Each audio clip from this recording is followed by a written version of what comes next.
Hello students, मैं हूं नेहा सिंह और आपका एक बार फिर से स्वागत है मेरे channel social journey with Neha में। तो आज जो हमारी जो क्लास रहने वाली है वो रहने वाली है पॉलिटी की 14th क्लास। इससे पहले हमने अपनी प्रीवियस क्लासेस में स्केड्यूल्स को कवर किया था। अब हम पढ़ेंगे आर्टिकल्स को, जो कि स्टार्ट होता है भाग 1 से, जो कि मैंने अपनी प्रीवियस क्लास में भी थोड़ा सा इसकी समराइज शॉर्टली किया था। अब हमारा जो स्टार्टिंग होने वाली है इस क्लास के अंदर वो होगी भाग 1 से, आर्टिकल 1 से लेकर 4 तक। तो वन बाय वन हम सारी चीजों को इजीली समझेंगे विद एग्जांपल्स और ब्रीफली, राइट।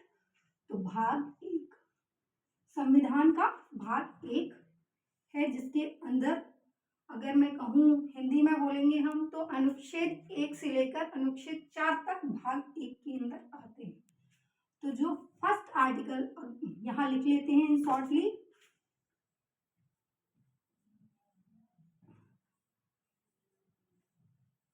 अनुच्छेद 1 से लेकर 4 तक, राइट। तो जो हमारा सबसे पहला आर्टिकल है, आर्टिकल नंबर 1,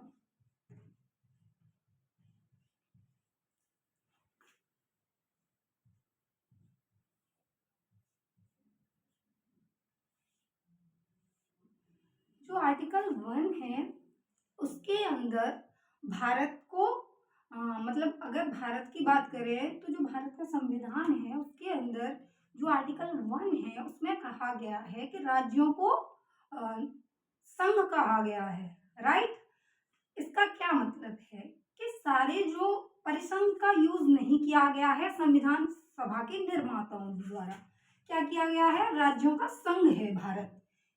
परिसंघ का इसलिए नहीं किया गया है क्योंकि हर एक राज्य अपने खुद के राइट्स रखता है, वो अपने डिसीजंस खुद ले सकता है। कोई भी हमारा जो राज्य होगा, जो टोटल राज्य अगर मैं हूँ इंडिया के अंदर 28 स्टेट्स हैं प्लस 8 यूनियन टेरिटरीज।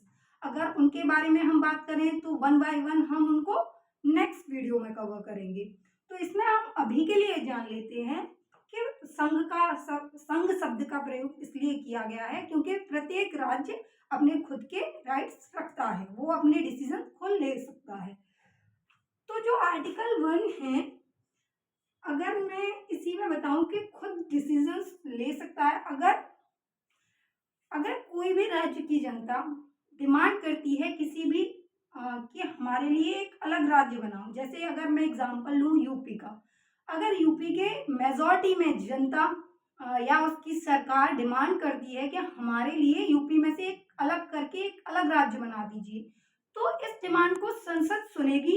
अगर पॉसिबल हुआ तो उसको बना भी सकती है। बट अगर कोई भी व्यक्ति या कोई भी पर्सन अदर, या फिर वो गवर्नमेंट हो या फिर कोई पर्सन हो जो सिटीजन हो इंडिया का, अगर वो डिमांड करता है कि हमारे लिए एक अलग देश का निर्माण करो, जैसे कि 1948-47 में हुआ था, राइट। जैसे कि भारत से काटकर क्या बन गया, पाकिस्तान को बना दिया गया। तो ये जो डिमांड है वो मानी नहीं जाएगी, बल्कि अगर कोई भी व्यक्ति ऐसी डिमांड करता है तो उसके लिए क्या कहते हैं, क्या बनाया गया है, एक रूल बनाया गया है कि उसको सजा दी जाएगी, वो सजा का पात्र होगा अगर कोई भी डिमांड करता है अलग देश बनाने के लिए।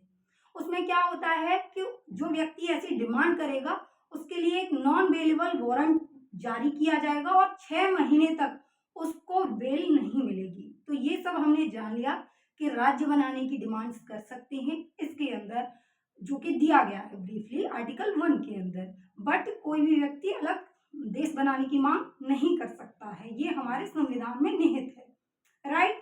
तो जो आर्टिकल 1 है इसी के अंदर बताया गया है कि जो टोटल स्टेट्स हैं इंडिया के अंदर वो 28 स्टेट्स हैं। कितनी स्टेट्स हैं, 28 स्टेट्स, राइट। और जो यूनियन टेरिटरीज हैं प्लस यूनियन टेरिटरीज 8 हैं।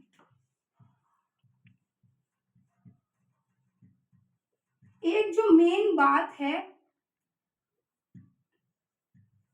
वो सबसे इंपॉर्टेंट ये है कि जो सबसे ज्यादा क्वेश्चन आता है आर्टिकल 1 से वो ये आता है कि किस आर्टिकल के अंदर इंडिया को, यानी कि हिंदुस्तान को, इंडिया जो कि भारत के नाम से इंडिकेट किया गया है। तो इसी आर्टिकल के अंदर हिंदुस्तान को इंडिया जो कि भारत के नाम से संबोधित किया गया है, राइट। तो ये भी अगर मैं राइट डाउन करूं तो कर सकते हैं यहाँ इंडिया जो कि भारत है, किस आर्टिकल के अंदर इंडिकेट किया, संबोधित किया, वो क्या है, आर्टिकल 1 के अंदर। तो ये हमने चीजें जान ली कि आर्टिकल 1 के अंदर क्या चीज दे रखी है। अब नेक्स्ट आर्टिकल है हमारा आर्टिकल 2।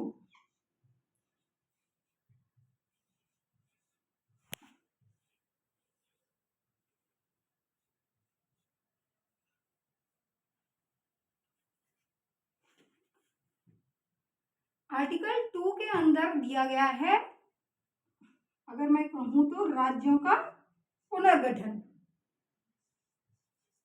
राज्यों का पुनर्गठन। पुनर्गठन का मतलब ये है कि जब हमारा भारत आजाद हुआ या स्वतंत्र हुआ अंग्रेजों से, तो सबसे पहले जो प्रोसीजर था वो ये हुआ कि जितने भी ब्रिटिश प्रांत थे और उनके अलावा जितने भी लगभग 560 देसी रियासतें थी, उनको सबको विलय करके मतलब मिलाकर नए राज्यों का निर्माण करना था, जो कि ये सारी जो जिम्मेदारी दी थी कि नए राज्य बनाओ, सारे जोड़कर विलय कर कर अब नए राज्य बनाए जाएंगे। तो ये जो जिम्मेदारी दी गई थी उस समय के गृह मंत्री सरदार वल्लभ भाई पटेल को दी थी। किसे दी थी? सरदार भाई वल्लभ पटेल, जो कि उस समय कौन थे? गृह मंत्री थे। इन्हीं को राज्यों को विलय करके नए राज्यों का पुनर्गठन करने की जिम्मेदारी सरदार वल्लभ भाई पटेल को दी गई थी। तो हमने यहाँ तक जान लिया कि ये सारी आर्टिकल 2 में क्या क्या चीजें दे रखी हैं। राज्यों का पुनर्गठन दे रखा है, सरदार भाई वल्लभ पटेल थे, उनको जिम्मेदारी दी थी, जो कि गृह मंत्री थे उस टाइम के। अब इससे आगे बढ़ेंगे कि आर्टिकल 2 में और कौन कौन सी चीजें थी जो बहुत ही इंपॉर्टेंट हैं। इसको क्लीन कर लेंगे पहले।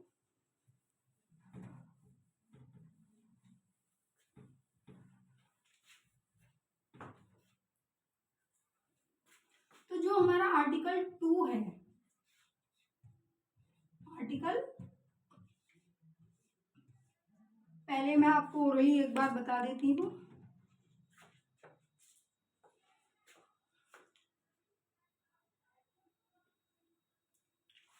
कोई नहीं। तो आर्टिकल 2 की बात चल रही है यहाँ पे। मैंने बता दिया कि राज्यों का पुनर्गठन आर्टिकल 2 में दिया गया है। इसमें जो राज्यों को विलय करके नए राज्यों का निर्माण करने की जिम्मेदारी दी थी उस समय के गृह मंत्री, जो कि थे सरदार वल्लभ भाई पटेल। तो अब कहानी क्या होती है कि जिस समय ये सारा प्रोसीजर चल रहा था नॉर्थ इंडिया के अंदर, ये सारी चीजें कहाँ हो रही है, ये सारी घटनाएं नॉर्थ इंडिया के अंदर हो रही हैं कि नए राज्यों का पुनर्गठन कैसे कैसे करना है, सारा प्रोसीजर चल रहा है।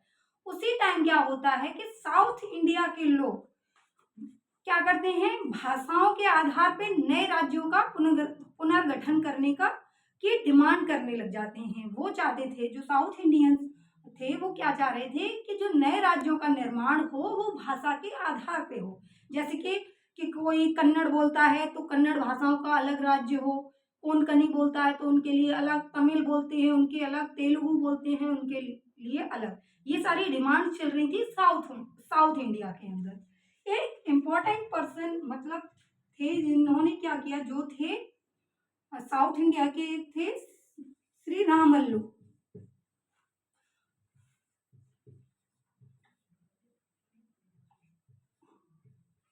जिन्होंने, जो कि आमरण अनशन पर बैठ गए क्योंकि उनकी डिमांड थी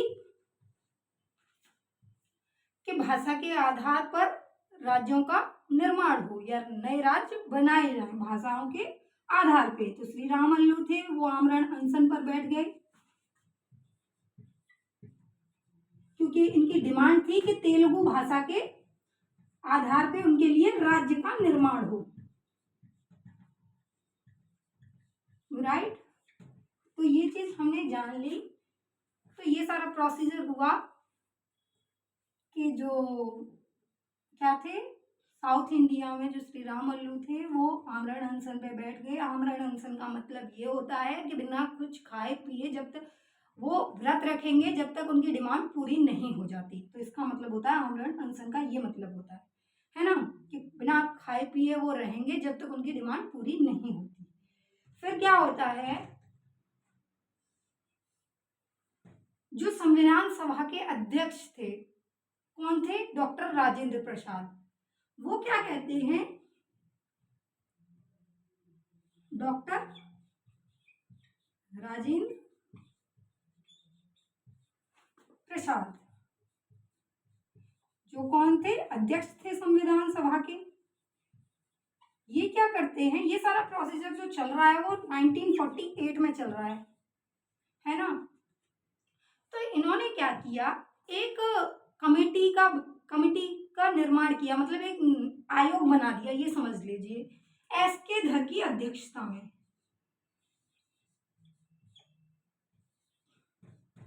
एस.के. धर की अध्यक्षता में एक आयोग बनाया गया, जिसे ये देखना था कि भाषाओं के आधार पर राज्यों का निर्माण करना उचित होगा या नहीं। ये सारी जिम्मेदारी दे दी गई एस.के. धर को, जिन्होंने अपनी कमेटी में जोड़े गए, जिन्होंने अपनी समिति बनाई, जो बनाई जेबीपी समिति के नाम से। यहाँ तक फिर से एक बार रिकॉल कर लेते हैं कि जो ये सारी डिमांड्स चल रही थी कि भाषा के आधार पर करो, और श्री राम अल्लू अनशन पे बैठ गए, तो ये सारी चीज़ें हो रही थी। तो संविधान सभा के जो अध्यक्ष थे उन्होंने क्या किया कि एस.के. धर की अध्यक्षता में एक आयोग बना दिया, या एक कमेटी बना दी कि आप ये देखिए कि सारे अपने आइडियाज़ डिस्कस कीजिए कि भाषा के आधार पर राज्यों का निर्माण करना सही होगा या नहीं।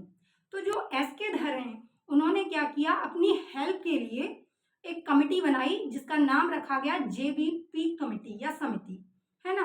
तो जेबीपी समिति में थे जवाहरलाल नेहरू थे, सरदार वल्लभ भाई पटेल थे, जो कि कौन थे? गृह मंत्री थे, और एक थे पट्टाभी सीतारमैया। तो ये तीनों लोग थे इस कमेटी के अंदर, जो थे एस.के. धर की अध्यक्षता में। तो इन्होंने अपनी सिफारिशों में बताया कि जो राज्यों का निर्माण होना चाहिए वो भाषाओं के आधार पर नहीं होना चाहिए, वो उचित नहीं रहेगा। ये सारी चीजें होने के बाद जो श्री राम अल्लू थे, 56 दिन के आमरण अनशन के बाद इनकी क्या हो जाती है? मृत्यु।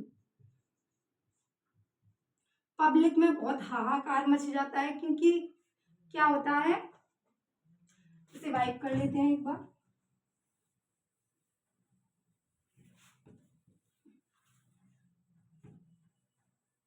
फिर से जान लेंगे, ठीक है।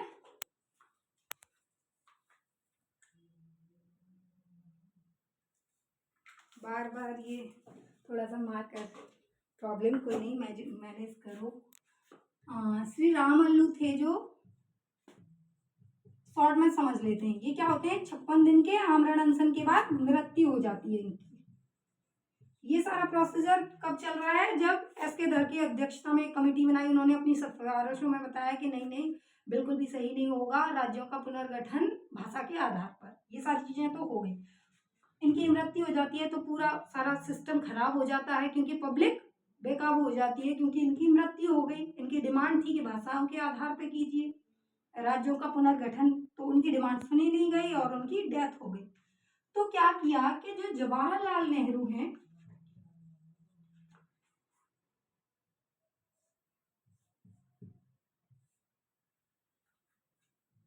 जवाहरलाल नेहरू हैं, वो क्या कहते हैं कि अब जो निर्माण होगा राज्यों का वो भाषा के आधार पर होगा, क्योंकि उनको पब्लिक की जो डिमांड थी उसको कंट्रोल में लाना था, क्योंकि सारा सिस्टम उनके अपोजिट जाने लगा था। अगर वो ये डिमांड फॉलो नहीं करते, क्योंकि उनकी तो डेथ हो गई, तो पब्लिक में क्या आक्रोश आ गया, तो उसको कंट्रोल करने के लिए उन्होंने डिमांड मान ली पब्लिक की कि अब जो राज्यों का पुनर्गठन होगा या नए राज्यों का निर्माण होगा वो भाषा के आधार पर होगा।